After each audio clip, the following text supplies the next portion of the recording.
Hello friends, வணக்கம். எல்லோரும் நல்லா இருக்கீங்கன்னு நம்புகிறேன். நம்ம சீமான் ஐயா சொன்னார், மரத்துக்கு ரொம்ப முக்கியம் அப்படின்னு சொல்லிட்டு. அது இல்லாமல் மரத்தை கட்டி பிடிச்சிருந்தப்ப நிறைய பேர் அவரை பார்த்து சிரித்தாங்க. அது மட்டும் இல்லாமல் மரத்துக்கு மாநாடு போடக்குள்ளேயும் அதை பார்த்து சிரித்தாங்க. ஆனால் சீன கவர்மெண்ட்டு மரத்துக்கு எவ்வளோ முக்கியத்துவம் கொடுத்துருக்கு பாருங்கள். இது மக்களுக்கு ரொம்ப முக்கியமான ஒரு விஷயம். அப்போ தான் நமக்கு பொல்யூஷன் இல்லாமலும் நல்ல ஒரு சுற்றுச்சூழலை அமைக்க முடியும். அப்படிங்கிறதுக்காக பாருங்கள், 2 பக்கமும் ரோட்டோட 2 பக்கமும் மரத்தை நமக்கு அமைச்சு கொடுத்துருக்குறாங்க. இதில் நம்ம பயணம் செஞ்சு போகும்போது நம்ம சுத்தமான காற்றை நல்லா சுவாசிக்க முடியும். அது மட்டும் இல்லாமல் இது பார்க்குறதுக்கும் நல்லா அழகாகவும் இருக்குது. ஒரு ப்ளசண்ட்டான ஒரு மைண்டு. இதே மாதிரி நம்ம காலையில் வேலைக்கு போகக்குள்ள இந்த ரோட்டில் நம்ம கடந்து போகிறப்ப பார்த்திங்கன்னா நம்மளோட மனசு ரொம்ப அமைதியாக சாந்தமாக இருக்கும். நம்மளோட வேலையில் நல்லா ஃபோக்கஸ் பண்ண முடியும். என்னடா இது கொண்டு மரத்தோடு சேர்த்துட்ருக்குறேன் அப்படின்னு பார்க்காதீங்க. இதை நம்ம டெய்லியும் இந்த வழியை நம்ம போகக்குள்ளே தான் நமக்கு அந்த உணர முடியும்.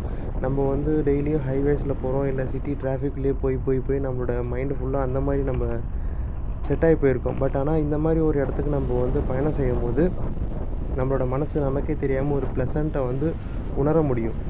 அதை நான் உணர்ந்ததை தான் நான் உங்களுக்கு ஷேர் பண்ணுறேன். இது எல்லாமே பார்த்திங்கன்னா நம்மளோட நாம் தமிழர் கட்சி ஆட்சிக்கு வரக்குள்ளே நம்மளால் நம்ம மக்கள் நம்ம ஊரில் இதே மாதிரி வாழ முடியுங்கிற ஒரு நம்பிக்கை எனக்கு இருக்குது. என்ன பார்த்தீங்களா இந்த அளவுக்கு சிட்டிக்குள்ளே மரங்கள் இருந்துச்சுன்னா நம்மளுக்கு ஏன் ரொம்ப வியாதிகள் அந்த மாதிரிலாம் வருது, பொல்யூஷன்லாம் எப்படி நம்ம கேன்சர் வருது. இதெல்லாம் கவர்மெண்ட்டு தான் இந்த அமைப்பெல்லாம் ஏற்படுத்தி கொடுக்கணும். எந்த அளவுக்கு நம்ம கவர்மெண்ட் நம்மளை வச்சுருக்குன்னு பாருங்கள். இதெல்லாமே சிம்பிளாக ஒரு கட்டமைப்பு தான். ஒரு ஊர் எப்படி இருக்கணும், ஊருக்குள்ளே மக்கள் எப்படி வாழணும், வீடுகள் எப்படி இருக்கணும், எல்லாமே கட்டமைப்பில் திட்டமிட்டு தான் இதெல்லாமே செய்யணும். பார்த்திங்கன்னா பாருங்கள், பொல்யூஷன் இல்லை, எதுவுமே இல்லை. என் மூஞ்சை பார்த்தீங்கன்னா தெரியும். நான் காலையிலேருந்து நான் வெளியே சுற்றிட்டு தான் இருக்கிறேன் பாருங்கள். இருந்தாலும் என் மூஞ்சில் அவ்வளோக்கு குப்பை அது மாதிரிலாம் டயர்டு இருக்கும். பட் ஆனால் மூஞ்சில் எந்த ஒரு குப்பை தூசு இந்த மாதிரிலாம் எதுவுமே இருக்காது, கிளியராக இருக்கும். என்ன காரணம் அப்படின்னா, இந்த அளவுக்கு இங்கே என்விரான்மெண்ட்டை சுத்தமாக பாதுகாத்துக்கிறாங்க பாருங்கள். எல்லாருமே வண்டியில் சுற்றிட்டுருக்குறாங்க. வண்டி போகிறதுக்கு தனியாக இடம், கார் போக தனியாக இடம்.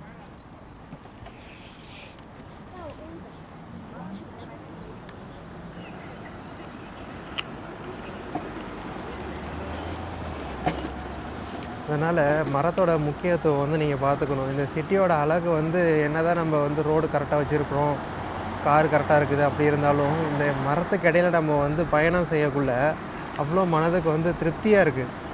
அதை வார்த்தையால் சொல்ல முடியாது. இந்த இடத்துல நீங்கள் பயணம் செய்யும் போது தான் அதை நீங்கள் உணர முடியும். பாருங்கள், எங்கே வேணால் சுற்றி பாருங்கள், எல்லா இடத்துலையும் மரம் மரம் மரம் மரம் மரம். நம்ம காட்டுக்குள்ளே இருக்கிறோமா இல்லை சிட்டிக்குள்ளே இருக்கிறோமாங்க ஒரு வித்தியாசமே இருக்காது. நம்ம வெக்கேஷனுக்கெலாம் இந்த மாதிரி பார்க்குக்கு போகணும், அந்த மாதிரிலாம் நம்ம ஆசைப்படுவோம். ஊட்டி, கொடைக்கானல், ஏற்காடு இந்த மாதிரி ஹில் ஸ்டேஷன்லாம் நம்ம போகிறதுக்கு லைக் பண்ணுவோம். பட் ஆனால் இங்கே பிளைன்ஸே இந்த அளவுக்கு மெயின்டைன் பண்ணி வச்சுருக்குறாங்கன்னா பார்த்துக்கோங்க.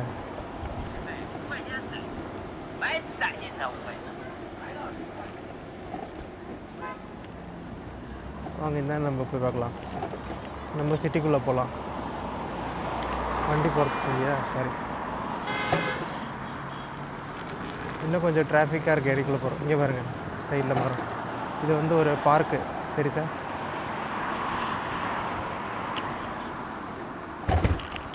இந்த சைடில் இது பார்க்கு, வாக்கிங் அந்த மாதிரி போகிறதுக்காக இடம் பண்ணியிருக்காங்க.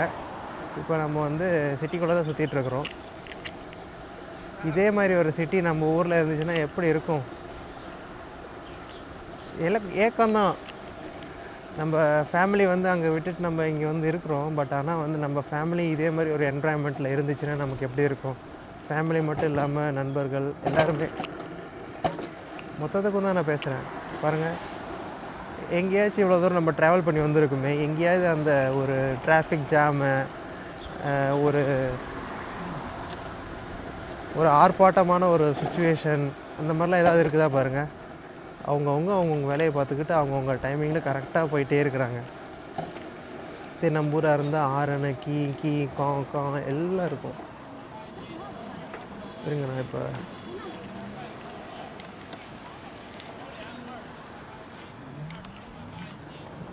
மெயின் சிட்டிக்குள்ளேயே நான் போய் காட்டுறேன். நீங்கள் பாருங்கள், ஒருத்தன் ஹார்ன் அடிக்க மாட்டான்.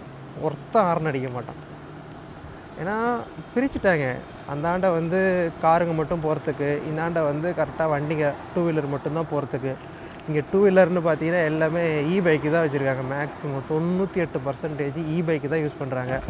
அப்படி இருக்கும்போது எவ்வளோ தான் முறுக்குனாலும் ஒரு 25 தான் என்னோடய வண்டியோட மேக்ஸிமம் ஸ்பீடு. அதே மாதிரி இந்த ஃபுட் டெலிவரி பண்ணுறவங்க பைக்லாம் வந்து பார்த்திங்கன்னா ஒரு 70 வரைக்கும் போகுது. பெருசாக வச்சுருக்குறாங்க. பேட்ரி பேக்கப் வந்து பெருசாக வச்சு அதோட ஃபுல் பவர் வந்து கொஞ்சம் மேக்ஸிமம் கொடுத்துருக்குறாங்க. அதனால் அது வந்து வேகமாக போகுது. மற்றபடி இங்கே வந்து ஆக்சிடெண்ட்டுக்கான பர்சன்டேஜ் நான் பார்த்த வரைக்கும் இந்த 2 வருஷத்தில் ஆக்சிடெண்ட்டு ஒரு 2-3 தான் பார்த்துருப்பேன். அதுவும் ஹைவேல. இந்த மாதிரி ஊருக்குள்ளே ஆக்சிடெண்ட்லாம் வந்து வாய்ப்பே இல்லை. இன்னொன்று சொல்லப்போனால் இந்த ரத்தம் வர்றது, ஆக்சிடெண்ட்டில் இறந்து போகிறது, அந்த மாதிரி வந்து எந்த ஒரு கோர சம்பவமும் நான் இங்கே வந்து பார்க்கவே இல்லை இந்த 2 வருஷத்தில். அந்த அளவுக்கு வந்து ஒரு சிஸ்டமேட்டிக்கான ஒரு அமைப்பை வந்து கவர்மெண்ட் இங்கே பண்ணி வச்சுருக்குறாங்க. இந்த மாதிரி ஒரு ஏற்பாடு தான் வந்து நம்ம சீமான் ஆட்சியில் செயற்பாட்டு உரையில் வந்து நம்ம போக்குவரத்து துறையோட நிலப்படியை வந்து அங்கே கொடுத்துருக்குறாரு. இந்த மாதிரி ஒரு அமைப்பு ஏற்படுத்தணும் அப்படின்னு அவர் வந்து சொல்லியிருக்கிறாரு. அவர் சொல்கிறதெல்லாம் பாசிபிள் இல்லை, எல்லாமே கட்டுக்கதை, கற்பனை கதை அப்படின்னு சொல்கிறாங்க. பட் ஆனால் நீங்கள் இவ்வளோ நேரம் பார்த்துக்கிட்டு இருக்க ஒவ்வொரு விஷயமும் அவர் இப்படிலாம் நம்மளோட நாட்டை வந்து உருவாக்கலாம், கொண்டு வர முடியும் அப்படின்னு அவர் சொல்கிறது வந்து கட்டுக்கதை கிடையாது. இங்கே ஆல்ரெடி செயற்பாட்டில் இருக்கக்கூடிய ஒரு விஷயந்தான். பாருங்கள், சிக்னலு நமக்கு வந்து இப்போ நான் வந்து லெஃப்டில் போகணும். அந்தந்த சிக்னல் அங்கே ஓப்பன் பண்ணி கரெக்டாக போயிட்டுருக்குறாங்க.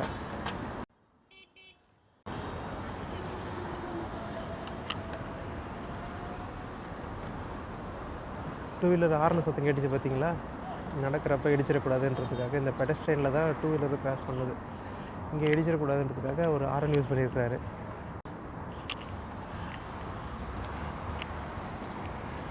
அதே மாதிரி இங்கே பாருங்கள், வண்டிங்களை கேப் எப்படி நிற்கிது பார்த்தீங்களா? அந்த அளவுக்கு கேப்பு கொடுத்து நின்றுருக்குறாங்க. எதுவும் வந்து எங்கேயும் போய் இடிச்சிடக்கூடாதுன்றதுக்காக.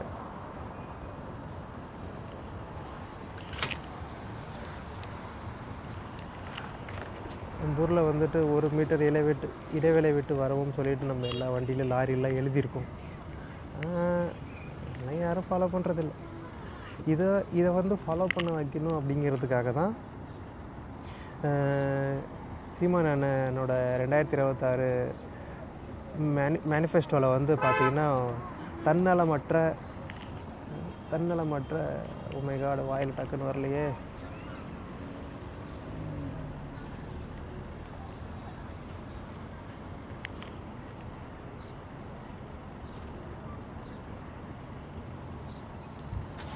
தன்னலமற்ற அன்பான சர்வதிகாரம்.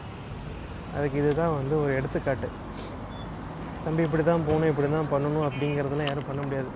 இந்தந்த இடத்துக்கு இந்தந்த விதிமுறைகளை வந்து நம்ம மீறும்போது அதற்கான உரிய தண்டனையை வந்து நம்ம கொடுக்கணும். நம்ம ஊரில் நானே வந்து இது வரைக்கும் ஹெல்மெட் போட்டு ஓட்டியிருக்க மாட்டேன். ஆனால் இங்கே வந்து பாருங்கள், சின்ன பைக்குக்கு நான் வந்து ஹெல்மெட் ஓட்டிகிட்ருக்கேன். என்ன காரணம் அப்படின்னா, ஹெல்மெட் இல்லை அப்படின்னா இந்த ஊர் காசுக்கு 50 ரூபா, அதாவது நம்ம ஊர் காசுக்கு 600 ரூபா இந்த பைக்குக்கே வந்து ஃபைன் இருக்குது. இப்போ நம்மளை வந்து ஓப்பன் பண்ணிட்டாங்க.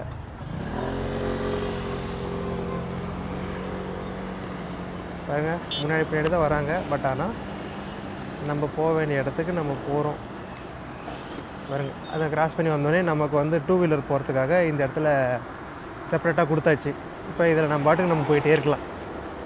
எங்கே வந்து எந்த காருக்காரை வந்து நம்மளை இடிப்பான், புடனில் குத்துவானா இல்லை இடுப்பில் குத்துவானா அப்படிங்கிற எந்த ஒரு பயமும் நமக்கு வந்து தேவையே கிடையாது. நிம்மதியாக நம்ம வந்து வண்டி ஓட்டலாம். இதே மாதிரி காருக்காரங்களும் பஸ்ஸுக்காரங்களும் வந்து எந்த ஒரு டென்ஷனும் இல்லாமல் ஓட்டலாம்.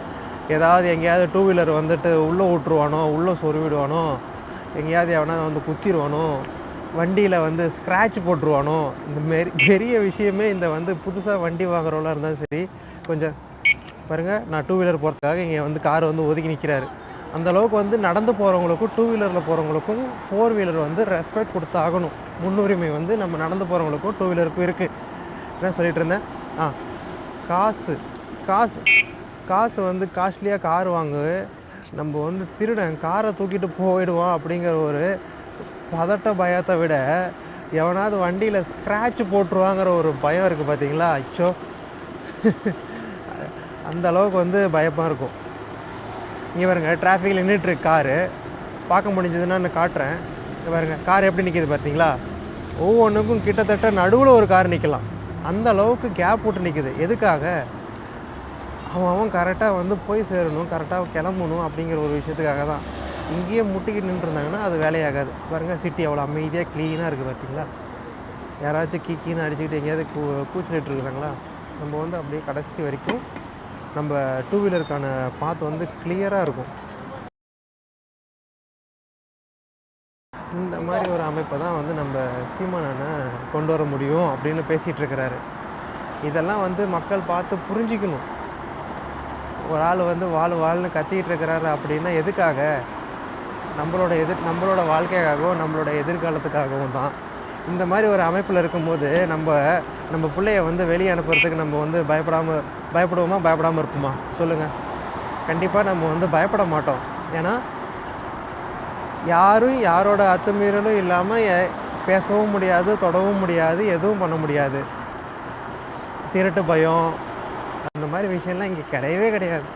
அந்த அளவுக்கு வந்து ரூல்ஸு, தண்டனை, ஏதாவது பொண்ணுக்கு தண்டனை பிரச்சனை அப்படின்னா அவ்வளோதான், ரொம்ப சிவியராக இருக்கும். 10 வருஷம் 5 வருஷம் அந்த மாதிரி வந்து ஜெயில் தண்டனைலாம் நிறையா இருக்கும். பார்த்தீங்களா? இங்கே பாருங்க, நானும் ஒரு இடத்துல உங்களுக்கு காட்டுறேன். அடுத்த சிக்னல் காரை பாருங்கள் எப்படி நிற்கிது பாருங்கள். நான் என்னோடய வழியில் நான் பாட்டுக்கு போயிட்டே இருக்கேன். காருக்காரங்களோட வழி இதுதான் இந்த சூச்சியானோட ஒரு பெரிய டிராஃபிக் சிக்னல். 1 2 3 4 5 5 ரோடு. சூச்சியானோட 5 ரோடு, நான் இருக்கிற சிட்டியோட 5 ரோடு. செம்ம வெயிலுங்க. கண்டிப்பாக வெயில் ஒரு 20 to 25 டிகிரி இருக்கும், எதிர்பார்க்கலாம் அந்தளவுக்கு.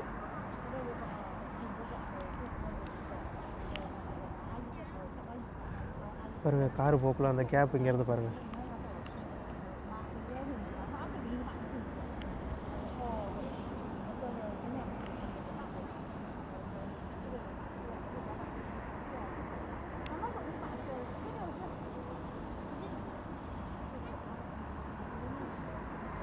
இந்த வீடியோ முடிஞ்ச அளவுக்கு உங்கள் உறவினர்களுக்கு ஷேர் பண்ணுங்கள். சைனாவை எப்படி இருக்குங்கிறத வந்து சொல்லுங்கள். சீமானனுக்கு வந்து விவசாய சின்னத்தில் வாக்களியுங்க. நம்மளோட நாட்டை வந்து இந்த அளவுக்கு மாற்றணுங்கிற ஒரு நம்பிக்கை ஏற்படுத்தணுங்கிறதுக்காக விழிப்புணர்வாக தான் இந்த ஒரு வீடியோவை நான் காமிச்சிருக்கேன். கண்டிப்பாக இதை பார்க்கும்போது உங்களுக்கு புரியும். பாருங்கள், அந்த கார் டேக் ஆஃப் ஆகல, அந்த கேப் வந்து கரெக்டாக மெயின்டைன் பண்ணி அவங்க போயிட்டே இருப்பாங்க. ஏன்னா இது வந்து லைசன்ஸ் இருக்கும்போது இதெல்லாம் கண்டிப்பாக தேவை. ஏன்னா தோணும் அப்படின்னு சொல்லிட்டு நம்ம வந்து காசு கட்டிட்டோம், பாஸ் வாங்கிடலாம், அந்த மாதிரி விஷயமே கிடையாது. இங்கே வந்து ஏபிசிடி அப்படின்னு சொல்லிட்டு 3 ரவுண்டு இருக்குது. ஆக்சுவலாக நானே தப்பாக போகிறேன். ஏபிசிடின்னு சொல்லிட்டு 3 ரவுண்டு இருக்குது. அந்த 3 ரவுண்டுலேயும் வந்து கரெக்டாக நம்ம 4 ரவுண்டு, சாரி மன்னிச்சிருக்கேன். ஏபிசிடிங்கிறது 4 செக்ஷன் இருக்குது. அதாவது 2 செக்ஷன் வந்து தியரிட்டிக்கல், அதாவது ரோட்டில் வந்து நம்ம பாஸ் பண்ணணும். Parking, driving, U-turn, signal U-turn behaviour இதெல்லாமே நம்ம ஃபாலோ பண்ணி காட்டணும். மற்ற 2ம் வந்து பார்த்திங்கன்னா written test, choose the best answer மாதிரி நமக்கு வந்து ரூல்ஸ் அண்ட் ரெகுலேஷனு, எந்த பிரச்சனைக்கு என்ன ஃபைனு, எந்த இடத்துல எந்த மாதிரி பிஹேவ் பண்ணணும், ரோடு சிக்னல்ஸு எல்லாமே வந்து கரெக்டாக கொடுத்து எக்ஸாம் வந்து 2 செக்ஷன் எக்ஸாமு, 2 செக்ஷன் வந்து ரோட் டெஸ்ட்டு. பாருங்கள், இந்த மாதிரி நம்மளோட வழியை நம்ம போயிட்டே இருக்கணும்.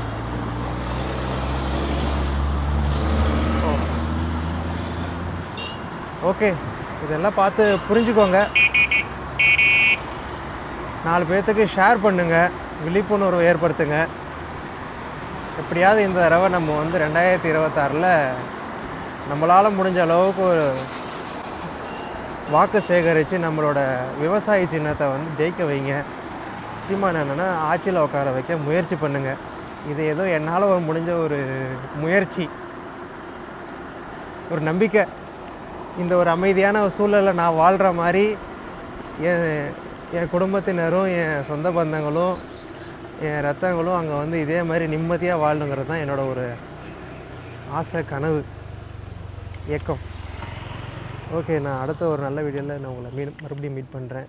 ஓகே, பாய்.